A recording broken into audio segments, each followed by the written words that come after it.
네, 안녕하세요. 이번 섹션은 저희 NC스 메카니컬을 이용해서 발생된 맞춤 이유 그리고 메카니컬을 이용해서 해석한 수량 진도 해석에 대한 사례를 살짝 소개드리도록 하겠습니다.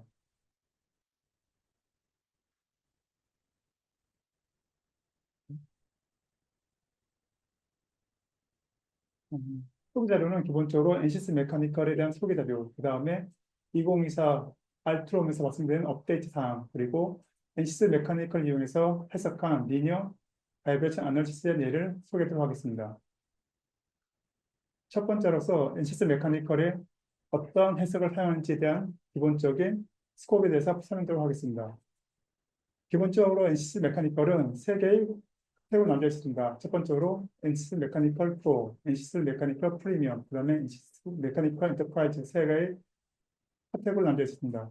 가장 기본적으로 되는 NCS 메카니컬 프로는 해석할 수 있는 범위는 일반적으로 스테이틱, 다이나믹 해석이 가능하고 스테이트 해석 같은 경우는 리니어 다이나믹 스트럭처, 그 다음에 리니어, 난리니어 버클링, 그 외에도 투명 컨테이너, 스테디, 트랜지트, 히트 트랜스퍼 가능합니다. 그 외에 다이나믹 같은 경우는 모다 해석 통해서 발생될 수 있는 고유 모드나 고유 주파수 해석할 수 있는 모다 해석이 가능합니다. 그래서 NCS 메카니컬 프로 같은 경우는 해석할 수 있는 범위가 이런 스테이트형 다이나믹에서 일부만 가능하게 되어 있습니다. 그 상위 버전인 NCS 메카니컬 프리미엄은 프로의 기능에 플러스해서 다이나믹 기능이 추가되어 있습니다. 앞단에 말씀드린 것처럼 프로 같은 경우는 모드 해석만 가능한데 모드 해석이 플러스 하모닉 바이브레이션, 랜덤 바이브레이션, 트랜지언트, 그 다음에 주파수 리스판스, 스펙트럼 리스판스가 가능합니다. 그 외에 이제 NCS 메카니컬의 최상위 버전인 엔터프라이즈 같은 경우는 프로와 프리미엄 기능을 모두 가지고 있으며 그 외에 추가적으로 멀티픽스나 익스프레스 다이나믹, 그 다음에 그란타 MDS가 포함되어 있습니다. 일반적으로 그 메카닉을 이용해서 해석할 수 있는 모든 그 카테고리는 엔터프라이즈를 이용하시게 되면 어느 정도의 물리계에서 모든 해석을 커버할 수 있는 기능이 다 포함되어 있습니다. 지금 한국기계연구원에는 메카닉 엔터프라이즈 프로그램도 있고 프리미엄 프로도 있기 때문에 각각의 프로그램에 있는 기능들을 인식하신 다음에 기능에 맞게 해석 솔루션을 진행하셔야 됩니다. 그러면 이제 NC 해석 스코프를 볼 수 있는데요. 일반적으로 NCS 메카니컬 엔터프라이즈 같은 경우는 보시는 바와 같이 많은 해석 기능을 가지고 있습니다. 기본적으로 메카니컬 같은 경우는 해석하기 이전에 모델링 해야 되는데 모델링 할 수 있는 기능들이 포함되어 있습니다. 모델링 할 수 있는 프로그램 같은 경우는 스페이스 클레임이나 모델이라든지 아니면 기타 모듈 토양에서 모델링 기능이 있으며 이 모델링이 끝나게 되면 이제 아래 보신 바와 같이 해석할 수 있는 기능들이 포함되어 있습니다. 기본적으로 리니어 같은 경우는 스테이틱, 다이나믹 두 가지 경우가 있고 스테이틱 같은 경우는 가장 일반적으로 쓰이는 해석인데요. 정적 하중에 대해서 구조물이 작은 변형이나 작은 응력 해석 나올 때 그때는 스테이틱 사용할 수 있고 그 다음에 리니어 다이나믹 같은 경우는 모달이나 하모닉, 랜덤 바이브레이션, 디스펜스 스펙트럼하고 트랜지언트에 강합니다. 모달 해석 같은 경우는 기본적으로 구조물이 가지고 있는 고유 주파수나 고유 모드를 해석할 때 사용하는 거고요. 하모닉 같은 경우는 외부 하중이 사인 스위퍼가 들어왔을 때 구조물이 어떤 고동을 분석하는지 확인할 때 볼 때 하모닉 해석이 가능하고요. 그다음에 외부 하중이 하모닉 같이 스위퍼가 아니라 랜덤하게 발생되는 하중이 있을 때 그때는 랜덤 바이브레이션 해석 통해서 구조물의 거동을 분석할 수가 있습니다. 그 다음에 리니어뿐만 아니라 난 리니어 부분도 해석이 가능합니다. 난 리니어 같은 경우는 똑같이 스테이틱, 다이나믹이 있고요. 난 리니어 스테이틱 같은 경우는 앞전에 말씀드렸던 리니어 스테이틱과 달리 대변형이라든지 대변이, 비선형 접촉이 있을 때 난 리니어 스테이틱이 가능하고요.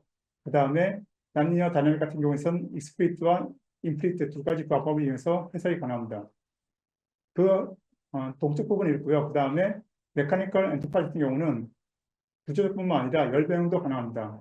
만약에 어떤 구조물에 열이 들어왔을 때 열에 의한 변형이나 응력을 해석할 수가 있는데요. 방법은 스테딕 스테이트나 스트랜지트 두 가지 부분을 가능합니다. 그 다음에 어떤 구조물에 하중에 걸렸을 때 구조물은 당연히 필요 누적에 의해서 파괴가 발생할 수 있는데요. 그럼 어떤 파괴까지 발생할 수 있는 사이클 수를 계산할 때 대부분 퍼티그 해석이 가능하게 되는데 필요 해석 같은 경우는 스트레스 기반의 SN 기법, 그 다음에 입실론 N 기법 두 가지 부분이 있습니다. 그 다음에 해석을 한 다음에 내가 만약에 어, 최적화된 어떤 포인트를 보고 싶을 경우에는 옵티마 기능이 있는데 옵티마이제이션을 통해서 내가 시험 계획을 통해서 모델링 한 다음에 모델링 값이 최적화 값을 원하고 싶을 때는 옵티마이제이션을 통해서 최적화된 점을 구할 수가 있습니다. 그래서 보신 바와 같이 NC스 메카니컬 인터페이스 같은 경우는 리니어, 난리니어, 그 다음에 필요 해석, 서멀, 옵티멀 기능이 포함되어 있는 모든 해석의 기능을 포함되어 있는 것이 NC스 메카니컬 엔터프라이즈입니다. 그 각각의 카테고리에 대해서 설명드릴 건데요. 제일 먼저 서양 해석 같은 경우는 서양 정적, 서양 동적 두 가지 나눠집니다. 서양 정적 같은 경우는 어떤 구조물이 있을 때 만약 이런 구조물이 있다고 한다면 이 구조물에 하중이 들어오는데 하중이 시간에 따라서 변하지 않는 그런 하중일 때를 리니어 스태틱 해석이 말하는 거고요. 그런 경우는 당연히 하중에 따라서 변형량이 서양적으로 변하는 그 구간에 대해서만 해석을 진행하게 됩니다. 그와 별도로 서양 동적 해석이 있는데요. 서양 동적 해석 같은 경우는 들어오는 하중이 시간에 따라 변하는 경우를 말합니다. 시간에 따라 하중이 변할 때는 수입 서양 사인파가 들어올 수도 있고 아니면 랜덤파가 들어올 수도 있는데요. 이러한 변화는 시간에 따라 변하는 하중을 해석할 때는 서양 동적 해석이 가능합니다. 그래서 동적 하중 같은 경우는 시간에 따라서 변하는 하중을 해석할 때 쓰이는 거고요. 이런 해석에는 모달 해석, 하모닉 해석, 그다음 랜덤 바이브레이션, 그다음 주파수 응답, 스펙트럼 응답 부분이 있습니다. 그다음에 난리니어 해석이 있는데요. 비선형 정적과 똑같이 비선형 동적 해석으로 나눠 있습니다. 비선형 정적 해석 같은 경우는 이 말이 표현한 것처럼 비선형적으로 움직이는 거동을 말하는 겁니다. 시간에 따라 변하지 않는 하중이 들어왔을 때 이런 구조물들이 비선형적으로 변하는 그런 비선형이나 비하 비선형 또는 비선형 접촉들을 포함한 해석을 비선형 정적 해석이라고 표현합니다. 그 외에 비선형 동적 같은 경우는 충돌 해석이나 스피드 어나리시스 같은 부분이 있고요. 동적 해석 부분에서 비선형 부분은 LS 다이나가 충돌 해석에 대한 부분을 담당하고 있습니다. 그래서 보신 바와 같이 비선형 동적 해석 같은 경우는 인플리트 메소드와 스피드 방법이 있는데 인플리트 같은 경우는 프리비나 스테이트 다이나믹 커사이 스테이트라고 하는 준정적 해석을 할 때 쓰는 거고요. 그 다음에 드롭이나 발라스티, 그냥 초음속 같은 그런 아주 작은 시간 단위에 변한 하중이나 거동을 볼 때는 익스프레스 메소드를 통해서 해석이 가능합니다. 그래서 NC스 엔터프라이즈 같은 경우는 이러한 인플리트나 익스프레스 방법을 다 포함하고 있습니다.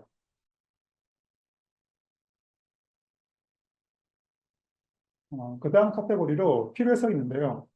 필요 해석 같은 경우는 크게 두 가지 범주로 나눠질 수 있습니다. 응력 기반으로 하고 있는 SN 기법, 그 다음에 배역률을 기반으로 하고 있는 입시전 N 기법이 있습니다. 이 두 가지 필요성의 차이는 SN 기법 같은 경우는 어떤 구조물에 하중이 들어왔을 때, 발생했을 때 보는 관점이 응력 기준을 볼 때를 SN 기법, 배역률을 볼 때를 입시전 기법을 보고 있습니다. 당연히 스트레스 기법이 사이클 수가 고사이클의 사용할 경우에는 SN 기법, 저사이클 같은 경우는 입출현 기법 사용하고 있습니다. 그래서 SN 기법 같은 경우는 타겟시가의 반복수에 대한 교본 능력을 관계하게 되며 대부분 고주기 반복수의 SN 기법을 사용하고 있습니다. 그 외에 입출현 기법 같은 경우는 대부분 배역률을 기반하고 있는데 배역률에서 발생되는 탄성 배역률이나 소통 배역률의 합성을 통해서 발생되는 배역률 기반에 따른 사이클스를 해석할 때는 대부분 입시전 N 기법을 사용하고 있고요. 기본적으로 NC스 메카니컬 같은 경우는 코피 맨슨 방식을 가지고 해석을 합니다. 그래서 여기 보시는 것과 같이 이 코피 맨슨식은 앞단에 보이는 부분이 탄성 배역률, 뒷단에 있는 것이 소성 배역률, 두 가지 배역률 합성을 통해서 구조물의 수명을 예측하는 기법을 사용하고 있습니다. 그래서 NC스 메카닉 같은 경우는 SN 기법과 입시전 N 기법 두 가지 기법을 사용해서 필요 해석을 진행할 수가 있습니다.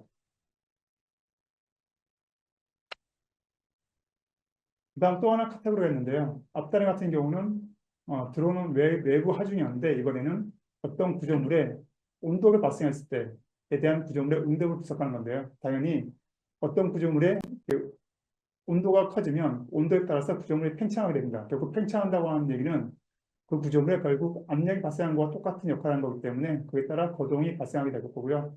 그럼 거동을 분석할 때 열에 따른 거동을 분석할 때를 서멀 어널리시스를 사용하게 됩니다.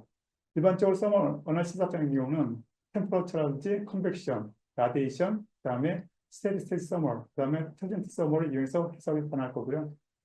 기본적으로 여러 가지 방법이 있긴 한데 제일 먼저 그 열에서 하실 때는요. 제일 먼저 어떤 구조물이 있을 거고 그 구조물에 온도가 들어왔을 때 당연히 열팽창이 될 겁니다. 열팽창에 대한 온도 분포를 해석하는 게 제일 먼저 단계가 될 거고요. 그 온도 분포를 통해서 그 온도부터 발생했을 때 구조물이 어떻게 응력이나 변형이 발생되는지를 계산할 때 이 트랜지언트 스트럭처를 통해서 해석할 수 있습니다. 그래서 일반적으로 서머 어널리시스 같은 경우는 앞단에서 발생되는 서머 어널리시스를 통해서 열분포를 확인할 수가 있고요.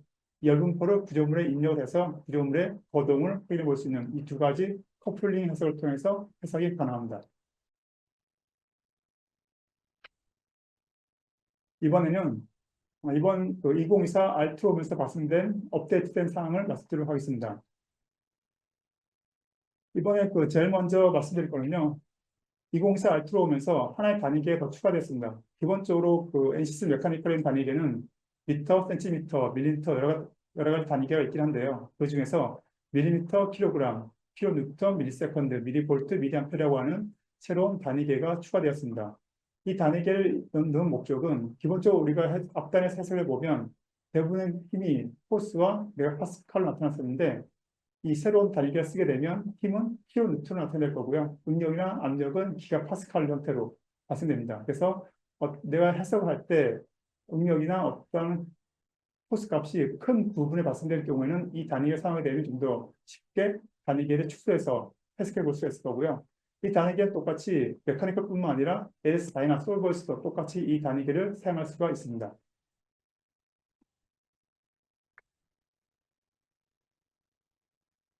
또 하나 베타 버전 하나 있는데요. 베타 버전에서는 앞단에 있는 그 단위계뿐만 아니라 그램, 밀리미터, 밀세컨드라고 하는 새로운 단위계가 추가되었습니다. 당연히 이 단위계는 베타 버전이기 때문에 이 피처 프레그를 통원시켜야 될 거고요. 그래야만 이런 단위계를 지원받을 수가 있습니다. 이 단위계 똑같이 LS 다이나를 통해서 확인해 볼 수가 있습니다.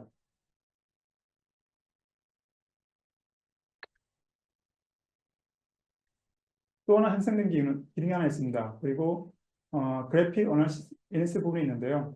저희 해석하다 보면 제일 먼저 해석한 다음에 그 리저트를 볼 때 리저트 값이 좀 더 빠르게 보기 위해서 기능이 필요한데 그 기능을 아래 보신 바와 같이 Show Accelerate Display Message in Graphic Window를 사용하게 되면 제가 해석한 값이 하나 있을 거고 그 해석한 값을 좀 더 빨리 디스플레이 하고 싶을 때 그런 필요가 있을 때는 이 기능에 S를 누르시게 되면 좀 더 빠르게 결과값을 확인해 볼 수가 있습니다. 특히 큰 모델 같은 경우에 바디 포스 덴시티를 리페어하게 되면 바로 볼 수 있는 그런 그래픽 기능이 향상되었습니다.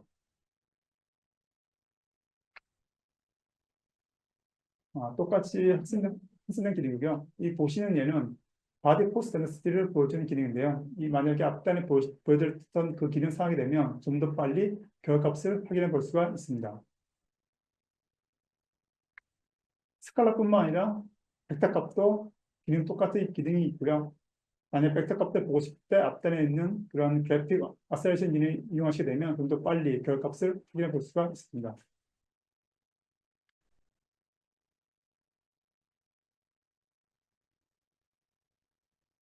또 하나 기능이 추가된 게 있는데요. 혹시 보이는 것처럼 프리테스트 칼큘레이터라는 게 있습니다. 이 기능은 내가 만약에 어떤 구조물이 있을 거고 이 구조물에 대한 모델 해석을 진행하고 싶을 때 모델을 사게 되면 당연히 이 구조물은 고유 모드하고 고유 주파수가 개선됩니다. 근데 그래서 말씀드린 고유 주파수라고 고유 모드라고 하는 것은 대부분 컨투어 값으로 나타나기 때문에 그림상은 볼 수 있지만 특정 포인트에서 발생되는 모드는 확인할 수가 없었는데요. 이런 프리테스트 칼큘레이터 사용하게 되면 어떤 구조물이 있을 거고 그 구조물의 특정 포인트에 센서를 달아서 그 포인트에서 각각의 모드를 확인해 볼 수가 있습니다. 그래서 보신 바와 같이 이 데피니션 부분에서 리니어 디스턴스 비트 모드라고 해서 이 센서가 위치되는 위치를 정의하고요. 그 다음 센서가 몇 간격에 있는지, 그 다음에 센서를 몇 개 붙일 것인지, 그 다음에 센서에 대한 근접성을 이 맥시멈 넘버 오브 센서를 통해서 확인해 볼 수 있습니다. 그래서 이런 기능을 넣게 되면 각각 어떤 구조물의 각각의 포인트의 센서가 들어오게 될 거고요. 그 센서를 통해서 구조물의 모드를 확인해 볼 수 있습니다. 그래서 오른편과 같이 모달 어슈런스 크리테이션을 보시게 되면 각각의 모드와 주파수 대열에서 각각의 상관성을 확인해 볼 수 있습니다. 첫 번째 경우, 그다음에 6.8Hz일 때와 42.4Hz일 때와 같이 각각의 포인트에서 센서를 통해서 모드가 어떻게 발생되는지를 확인해 볼 수 있는 기능이 이번 기능에 추가되었습니다. 그래서 프리테스트 칼큘레이터를 사용하게 되면 센서 간 분립성 속성이 추가될 거고요. 당연히 사용자 정의수 옵션이 추가되었었고 UI를 통해서 로드 선택하시고 센서 태블에서 센서에 대한 내용을 추가할 수가 있습니다. 이 기능 또한 오토메이크 테이블을 통해서도 확인해 볼 수가 있고요. 이 기능을 사용하게 되면 센서와 익사이트 테이블 순위 열을 추가하고 쉽게 식별할 수가 있는 기능이 추가되었습니다.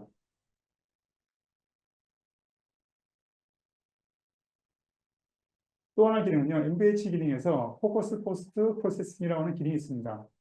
만약에 내가 모달 해석을 통해서 모달과 도시파스를 해석한 다음에 그 구조물에 만약에 하모니라고 하는 사인파가 들어왔을 때, 그런 사인파가 작용했을 때 각각의 주파수 대별 모드에 대한 상관성 분석을 할 수 있는데요.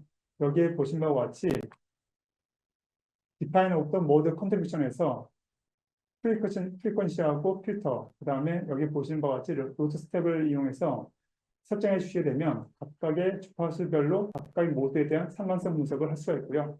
그 테이블을 이용해서 각각의 주파수별, 그 다음에 모드별 어떤 특성과 상관성이 있는지를 확인해 볼 수가 있습니다. 이 기능 또한 모드 컨트리뷰션이기 때문에 각 구조물에 걸리는 모드의 특성만 확인해 볼 수가 있습니다.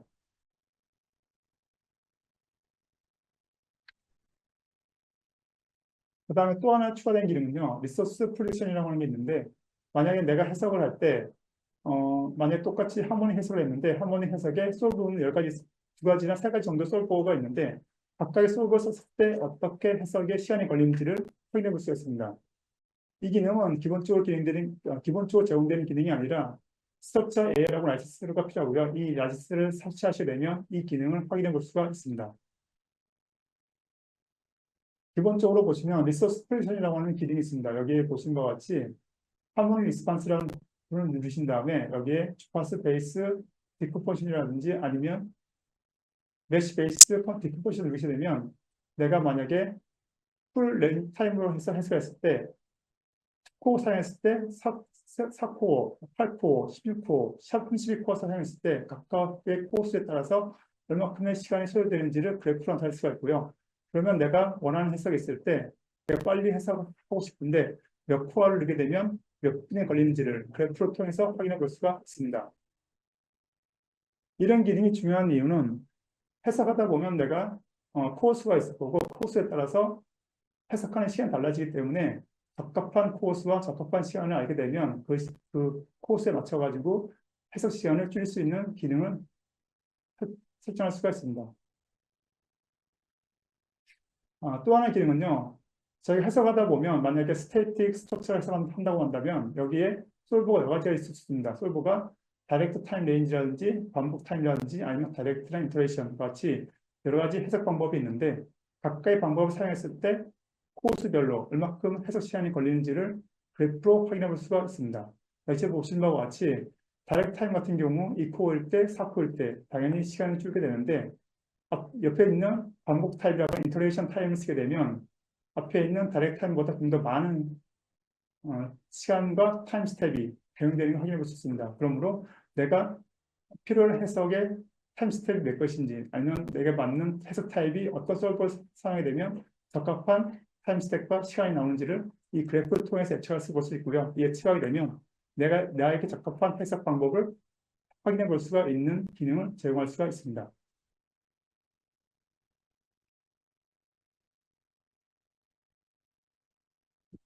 또 하나의 기능은요. 저희가 해석하다 보면 앞단과 똑같은 내용이긴 한데 내가 해석하는 방법에 따라서 코어스에 따라서 해석이 얼마큼 변하고 거기에 따라서 타임별 스텝이라든지 메모리라든지 디스크 공간을 이런 테이블로 나타나기 때문에 내가 만약 해석을 할 때 내가 하드웨어가 한정되어 있다고 한다면 하드웨어 조건에 맞게 내가 해석 타입을 변경하게 되면 그 하드웨어 조건에 무리 없이 해석을 진행할 수가 있습니다. 그래서 이런 기능을 사용하게 되면 내가 가지고 있는 하드 사양과 해석하는 모델과의 두 가지 상관성을 확인해 볼 수 있기 때문에 하드웨어에 맞는 해석 방법과 타임 스텝을 정해줄 수 있는 기능을 제공해 줍니다.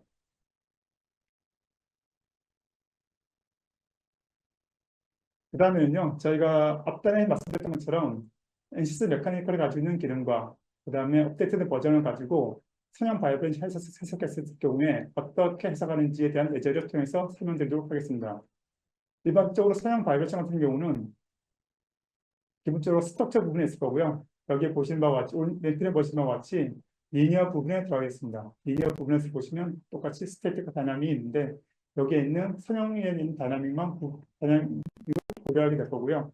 다이나믹 툴에서 확인해 볼 수 있는 게 모달과 하모닉, 그 다음에 랜덤 바이브레이션, 그 다음에 리스폰스 스펙트럼, 트랜지언트가 가능하고요. 이번 예제에서는 모달과 하모닉을 통해서 해석하는 방법이 설명될 거고요. 그 다음에 해석을 통해서 하모닉 해석을 통해서 나와 있는 동적 고동뿐만 아니라 그런 동적 고동을 통해서 어쿠스틱까지 커플링 해석하는 예제를 설명드리도록 하겠습니다.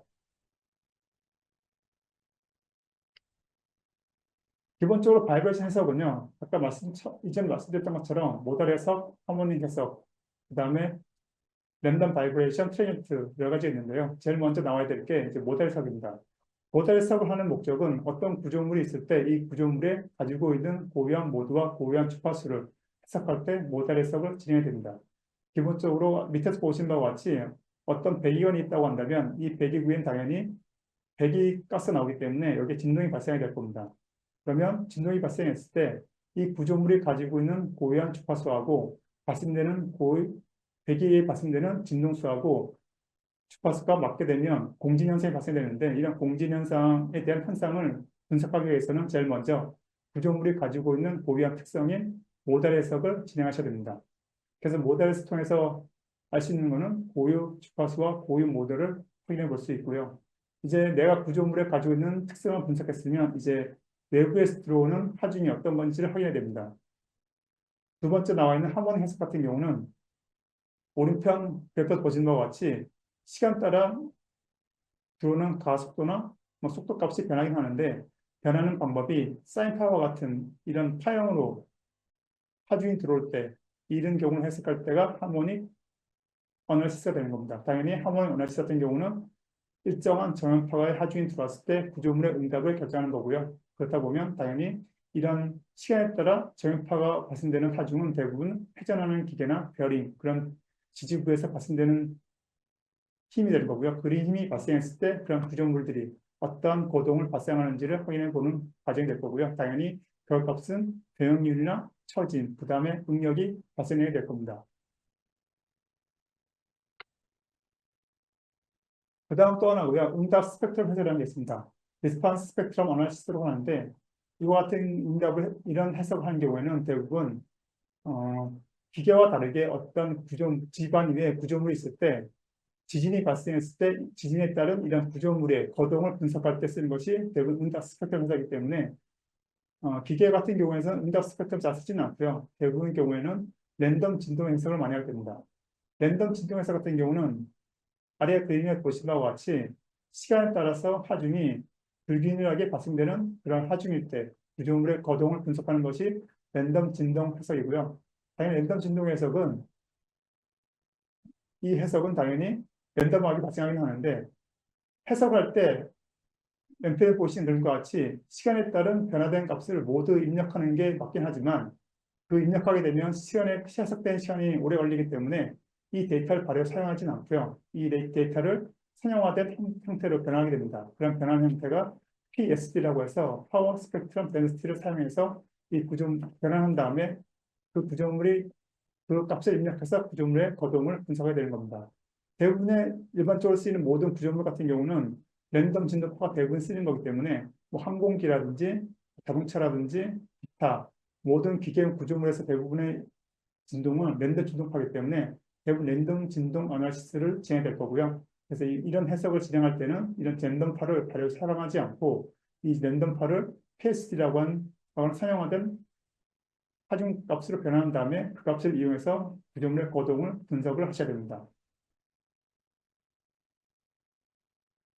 또 하나 카테고리가 있는데요.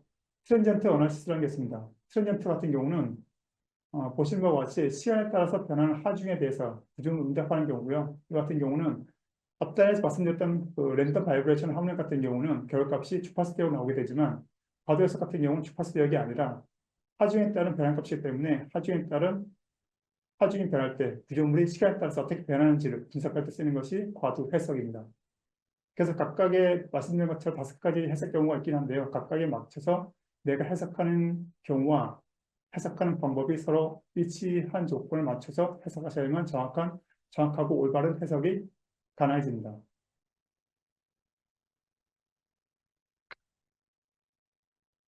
진동 해석을 잠깐 여러 가지 파트로 좀 분류해 보면요. 이제 앞에 말씀드린 것처럼 같이 각각의 내용들을 하나 요약해 볼 수가 있습니다. 모달 해석, 하모니, 그 다음에 스펙트럼, 랜덤, 트랜지언트와 같이 5가지 케이스로 만들 수 있을 거고요. 모달 같은 경우는 당연히 인풋 데이터가 없습니다. 왜냐하면 모달 해석 같은 경우는 구조물이 가지고 있는 고유한 특성이기 때문에 외부의 가진 없이 구조물이 가지고 있는 고유한 특성이기 때문에 인풋 값은 없습니다. 대신 아웃풋 값은 있는데 아웃풋 값은 대부분 고유 주파수나 고유 진동수 형태로 나타나게 될 거고요. 이 스페이스 같은 경우는 스페이스나 스테인 같은 프로파일 형태로 나타나게 됩니다. 당연히 이거는 비선형성이 아니기 때문에 선형이기 때문에 비선형성이 아닙니다.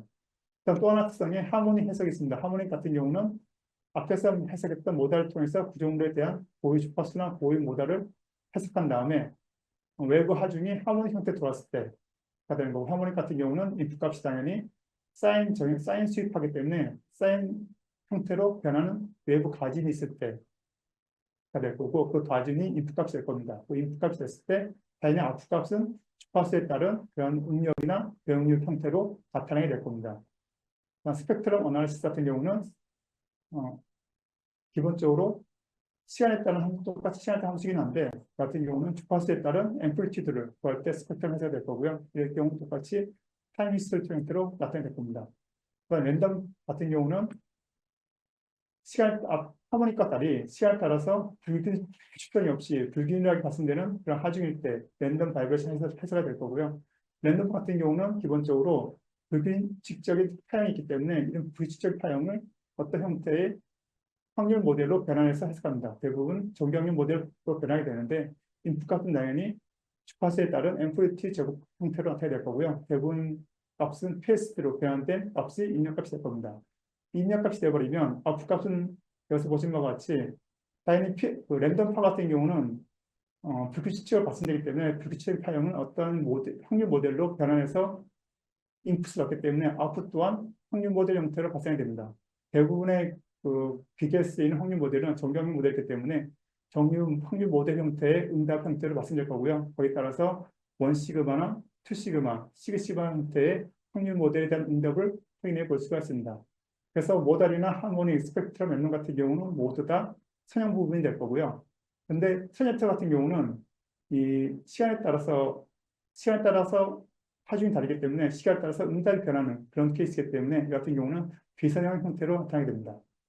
그래서 진동 해석 같은 경우는 크게 모달, 하모닉, 스펙트럼, 랜덤, 트랜지언트라고 하는 5가지 카테고리 형태로 나눠서 분류할 수가 있고요. 내가 어떤 구조물을 해석한다고 한다면 해석하는 인풋이나 아웃풋 조건에 맞춰가지고 각각의 해석 모델을 선택하셔서 해석을 하셔야만 정확하고 올바른 해석이 됩니다.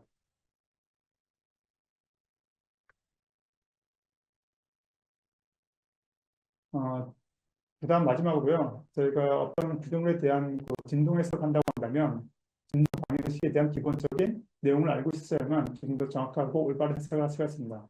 기본적으로 진동 모델 같은 경우는 오른편에 보시는 것과 같이 어떤 구조물이 가지고 있고 구조물은 당연히 M이라고 하는 질량이 있을 겁니다. 질량이 있을 거고 당연히 질량과 지면이라든지 어떤 서포트가 있으면 거기에 맞는 강성이라는 K값이 있을 거고요. K가 있어 움직이게 되면 그 움직이는 힘을 어떤 형태로 댐핑이 될 겁니다. 그래서 질량, 댐핑, K가 이루어진 3가지 하는 진동 모델이 있을 거고요. 그 진동 모델을 통해서 이런 진동 방정식을 만들 수가 있습니다. 그래서 왼편 같은 경우가 질량이라고 하는 관성값, 그다음 댐핑이라고 하는 댐핑, 그다음에 K라고 하는 강성의 합성을 통해서 어떤 구조물이 발생할 거고요. 그 구조물은 어떤 힘이 작용했을 때 거동하게 됩니다. 그래서 보신 바와 같이 랜더 같은 경우는 스트럭처 매스매틱스가 될 거고요. C 같은 경우는 스트럭처 댐핑, K는 스트럭처 스티프니스가 되는데 왼편에서 보신 바와 같이 매트리스 형태를 만들어진 이유는 만약 진동계가 하나의 개라고 한다면 매트리스가 필요 없긴 한데 복잡한 구조물 같은 경우는 이 진동계가 하나뿐만 아니라 다수의 진동계가 있기 때문에 다수의 진동계를 매트리스 형태로 분석해야 됩니다. 그래서 업단의 M이나 C나 K가 매트리스 형태로 나타내는 거고요. 그 형태에 따라서 구조물의 형태를 만들고 외부 하중이 들어왔을 때 이런 고동 형태가 발생되게 됩니다. 그러면 제가 해석했던 예제를 하나 보여드리고 앞에 해석 설명을 유지하게 보여드릴 건데요.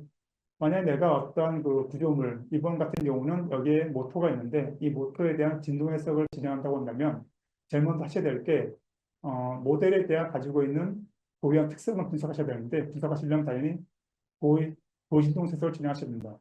기본적으로 그 프리 모드하고 리얼 모드라는 게 있는데 프리 모드 같은 경우는 이 구조물이 있을 때 이 구조물이 어떤 부속 조건이 없이 그냥 자유롭게 움직이는 조건일 때 프리 모드를 사용하게 됩니다. 이런 프리 모드를 한 목적은 만약에 내가 어떤 이 모터에 대한 해석, 진동 해석을 한다고 했을 경우에 이 구조물은 가 있을 거고 구조물이 여러 가지 파트가 이루어진 구조물이 있을 겁니다. 근데 구조물은 당연히 질량도 있을 거고 댐핑도 있을 거고 스프링 상수케이도 있을 건데 각각의 특성을 프리모드 통해서 실험을 한 다음에 실험하고 나서 이 모델을 해석을 하겠을 경우에 각각의 고유 주파수와 고유 모드가 일치하지 않을 겁니다. 일치하지 않는 이유는 이 실제 테스트한 질량이나 방성, 댐핑 값하고 내가 해석하려고 하는 모드하고 모델하고 일치하지 않기 때문에 이런 차이가 발생하기 때문에 이 프리모드를 통해서 프리모드 상태에서 임팩트 해머를 통해서 질량 모드나 고유 주파수 분석하신 다음에 그 값을 해석한 값과 비교를 해서 그 영향성 분석하게 되면 질량이나 어떤 스프리상수 K 값이 서로 조정하게 되면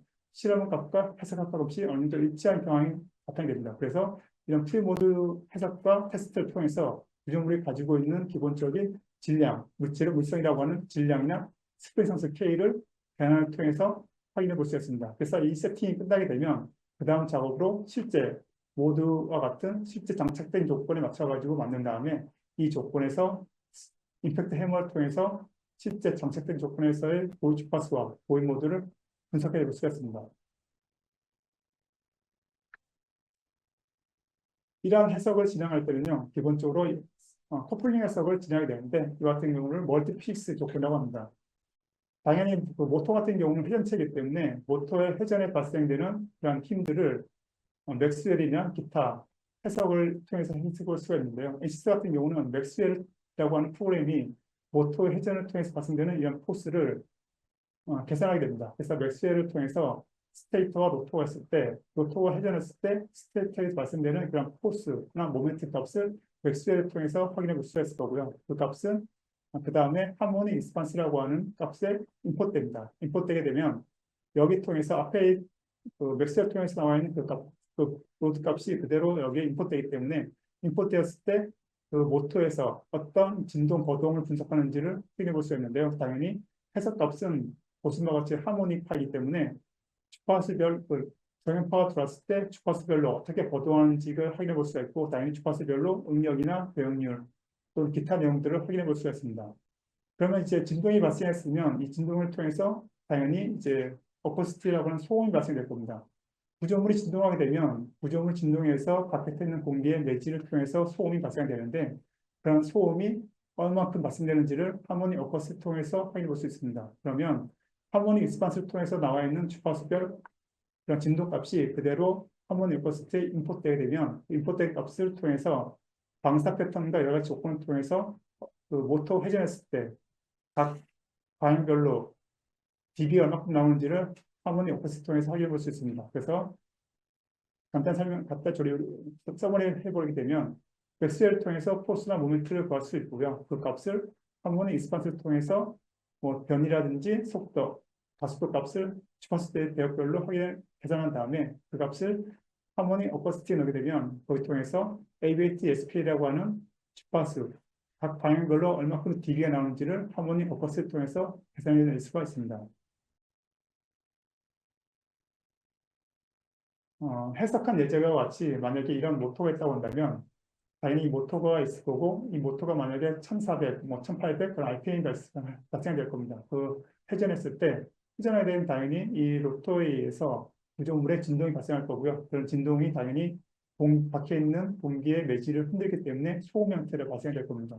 그래서 오른편에 보신 바와 같이 만약에 들어오는 하중이 하모니카라고 한다면 하모니 리스판스 형태로 나눠지게 됩니다. 그래서 주파수별로 가속도라든지 가속도 값이 확인해 볼 수 있을 거고요. 그 중에서 가장 임계, 즉 가장 크게 발생되는 주파수 대역이 결국 공진점 형태로 확인해 볼 수가 있는데요. 여기 보신 바와 같이 오른쪽 폴 보신 바와 같이 한 650Hz라든지 1300Hz 정도에서 가장 큰 값이 발생되기 때문에 이쯤이 결국 공진점으로 확인해 볼 수 있을 거고요.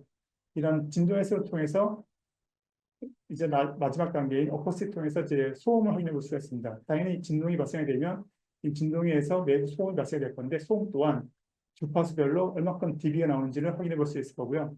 것이 보신 바와 같이 가장 큰 주파수별에서 가장 큰 dB를 확인해 볼 수 있을 거고, 그다음에 방사 패턴을 통해서 각 각도별로 얼마큼 dB가 개선되는지를 확인해 볼 수가 있습니다. 네, 지금까지 그 NC스 메카니컬에 있는 마침과 그다음에 사용 설명서, 그다음에 간단히 예제를 설명드렸습니다. 질문 있으면 질문 받겠습니다.